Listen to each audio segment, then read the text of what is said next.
अस्सलाम वालेकुम, मेरा नाम हिना है और आज का हमारा लेक्चर जो है बेटा ब्लड सप्लाई किडनी का है। तो उससे पहले ये मैंने डायग्राम बनाया हुआ है। तो डायग्राम पे सबसे पहले हम ये पार्ट्स के बारे में पढ़ लेते हैं। दिखने में कॉम्प्लिकेटेड है, लेकिन अगर हम इसकी डिटेल स्टडी करें तो कोई मुश्किल नहीं है, हम इजीली से इंशाल्लाह कवर करेंगे। तो स्टार्ट करते हैं बेटा। ये हमारी किडनी है। लास्ट लेक्चर में जो मैंने आप लोगों को स्ट्रक्चर ऑफ द किडनी पढ़ाया था, तो आई होप सबको किडनी के स्ट्रक्चर की समझ आ गई होगी। फिर बेटा उसके बाद आज हमने पढ़ना है कि ब्लड सप्लाई खून जो है, ब्लड सर्कुलेशन जो है किडनी में कैसे होती है और किस पॉइंट पे जाके जो है वो ब्लड ऑक्सीजनेटेड ब्लड और डीऑक्सीजनेटेड ब्लड जो है वो चेंज होता है। तो स्टार्ट करते हैं बेटा। हमारी बॉडी में जो इंफीरियर वेना केवा है, ठीक है, इंफीरियर वेना केवा जो बेटा हमारी लोअर एक्सट्रीमिटीज से और हमारी lower region of the body से ब्लड कलेक्ट करती है। कौन सा? Deoxygenated blood. और दूसरे नंबर पे बेटा एब्डोमिनल एओर्टा है, मेजर एब्डोमिनल एओर्टा। तो बेटा ये दो बड़ी आर्टरी और वेन्स वगैरह का पैसेज है। फिर बेटा जब ये आर्टरी जो है गुर्दों की तरफ जो जाती है उसे हम रेनल आर्टरी कहेंगे, और जो वेन बेटा इंफीरियर वेना केवा से जो वेन गुर्दों की तरफ जाएगी डीऑक्सीजनेटेड ब्लड कलेक्ट करने, उसे हम कहेंगे रेनल वेन। फिर बेटा होता ऐसे है कि ये जो रेनल एब्डोमिनल एओर्टा से रेनल आर्टरी डिवाइड होकर निकलती है। रेनल आर्टरी फिर दो मजीद आर्टरीज में डिवाइड होती है। एक का नाम क्या है? एंटीरियर रेनल आर्टरी, ये वाली, और इसका नाम है पोस्टीरियर रेनल आर्टरी। बेटा जो फिर उसके बाद आर्टरी से 5 सेगमेंट निकलते हैं। तो उनमें से बेटा एंटीरियर रेनल आर्टरी से 4 सेगमेंट निकलते हैं और इसी तरह पोस्टीरियर रेनल आर्टरी से 1 सेगमेंट कंटिन्यू होता है। तो बेटा फिर अब इन सेगमेंट में से हम एक सेगमेंट पकड़ लेते हैं, उसके बारे में हम डिस्कशन करेंगे। बेटा इस तरह ये 4 सेगमेंट है, उनमें से अब हम एक को डिस्कस करने लगे। बेटा ये जो 4 सेगमेंट है वो फर्दर डिवाइड होते हैं लोबर में, लोबर आर्टरी में। फिर बेटा ये जो लोबर आर्टरी है ये फर्दर डिवाइड होती है किसमें? इंटरलोबर आर्टरी में, इंटरलोबर आर्टरी में। अभी ये जो पीछे वाले मैंने जो नेम यहाँ लिखे हुए हैं यहाँ मैंने डिस्कस कर दिए हैं, जिनमें एक इंफीरियर वेना केवा है, दूसरे नंबर पे एब्डोमिनल एओर्टा है, ये है। फिर बेटा इंफीरियर वेना केवा से रेनल वेन निकलती है और एब्डोमिनल एओर्टा से रेनल आर्टरी निकलती है। फिर बेटा ये जो रेनल आर्टरी डिवाइड होती है ये यहाँ पे एक एंटीरियर रेनल आर्टरी, दूसरी पोस्टीरियर रेनल आर्टरी। इसी तरह रेनल वेन जो है वो डिवाइड हो जाती है, एक एंटीरियर रेनल वेन और एक पोस्टीरियर रेनल वेन। मैंने ये ए और पी लिखा हुआ है, एंटीरियर और पोस्टीरियर। फिर इसी तरह बेटा ये रेनल आर्टरी एंटीरियर पोस्टीरियर, इसी तरह renal vein posterior anterior segments में डिवाइड होती हैं। रेनल आर्टरी अपनी जगह सेगमेंट में डिवाइड होती है, पोस्टीरियर जो रेनल वेन है वो भी इस तरह सेगमेंट में डिवाइड होती है। आगे इंशाल्लाह जब मैं आपसे आर्टरीज का डिस्कस करूंगी तो फिर आपको मजीद समझ आ जाएगी। अच्छा बेटा फिर ये क्या होता है कि आर्टरी के बेटा एंटीरियर आर्टरी सेगमेंट में डिवाइड हो जाती है। एक जो सेगमेंट अब हमने लिया है वो सेगमेंट आगे किसमें? लोबर आर्टरी में डिवाइड हो जाता है। फिर बेटा ये लोबर आर्टरी है, ये जगह जो ये वाला पॉइंट है ये है लोबर आर्टरी। फिर बेटा होता ऐसे है, सॉरी ये 10 नंबर है।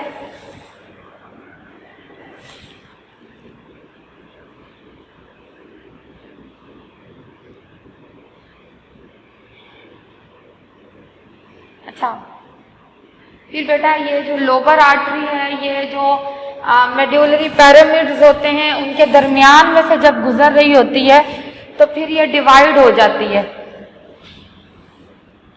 सॉरी बेटा इससे यहाँ लिखा हुआ सेगमेंट जो है वो लोबर आर्टरी में डिवाइड होते हैं, और लोबर जो है वो जब ये मेड्यूलरी पैरामिड्स के दरमियान में से जा रही होती है तो फिर इसे क्या कहते हैं? Interlobar artery. इसी तरह बेटा ये जो इंटरलोबर आर्टरी है ये फिर डिवाइड हो जाती है। जब ये डिवाइड होती है तो फिर किस में डिवाइड होती है? आर्कुएट आर्टरी में। यहाँ पे देखते हैं बेटा ये जो इंटरलोबर आर्टरी है ये किस में डिवाइड हुई है, जो ये आर्कुएट आर्टरी में। फिर बेटा आर्कुएट आर्टरी से मजीद छोटी छोटी ब्रांचेस निकलती हैं, डिवाइड होती हैं, जिन्हें हम क्या नाम देते हैं, इंटरलोब्यूलर आर्ट्रियोल्स या इंटरलोब्यूलर आर्टरीज। फिर बेटा इंटरलोब्यूलर आर्टरीज जो हैं आगे फिर डिवाइड होती हैं, तो वो क्या बनता है, एफरेंट आर्ट्रियोल्स। एफरेंट आर्ट्रियोल्स फिर बेटा ये गुर्दों में जो नेफ्रॉन होता है, नेफ्रॉन जो कि गुर्दों की बुनियादी इकाई है, कल मैंने आप लोगों के साथ लेक्चर में नेफ्रॉन का स्ट्रक्चर भी जो है वो डिस्कस किया था। तो बेटा नेफ्रॉन में आगे जाकर फिर बेटा फिल्ट्रेशन होती है, और उसके अलावा यहाँ से ग्लोमेरुलर से बेटा एक और आर्टरी बाहर की तरफ निकलती है, फिर क्या नाम है इसका, एफरेंट आर्ट्रियोल। फिर बेटा एफरेंट आर्ट्रियोल से फिर ये नेफ्रॉन के इर्द गिर्द ये ट्यूब जो है आर्ट्रियोल ना घूमी हुई होती है, राउंडेड होती है, तो इसे हम क्या कहते हैं, पेरिट्यूब्यूलर प्लेक्सिस। फिर बेटा ये पेरिट्यूब्यूलर प्लेक्सिस से फिर आगे ये सारा सिस्टम जो है वो रिवर्स हो जाएगा। जो हमने चीजें आर्टरीज में पढ़ी अब वो हमें वेन्स में पढ़ेंगे। कैसे, वो मैं बताती हूँ बेटा। जिस तरह हमने यहाँ पे पढ़ा था कि ये इंटरलोब्यूलर आर्टरीज हैं, ठीक है, यहाँ सेम वही सीन होगा कि पेरिट्यूब्यूलर प्लेक्सिस से बेटा फिर क्या होगा, इंटरलोब्यूलर वेन। ये क्या होगा, इंटरलोब्यूलर वेन। इंटरलोब्यूलर वेन कहाँ से ड्राइव हुई है, इसका नाम है अब इंटरलोब्यूलर वेन।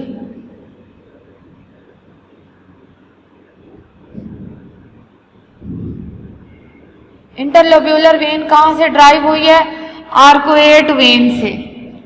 बेटा यहाँ पे अब रिवर्स हो चुका है सब, लेकिन फर्क इतना, रिवर्स जो हुआ उसमें अब वेन कहेंगे हम, आर्कुएट वेन। आर्कुएट वेन कहाँ से ड्राइव हुई है, इंटरलोबर वेन से। और इंटरलोबर वेन कहाँ से ड्राइव हुई है, लोबर वेन से। और इसी तरह लोबर वेन जो है वो कहाँ से ड्राइव हुई है बेटा, वो सेगमेंटल वेन से ड्राइव हुई है।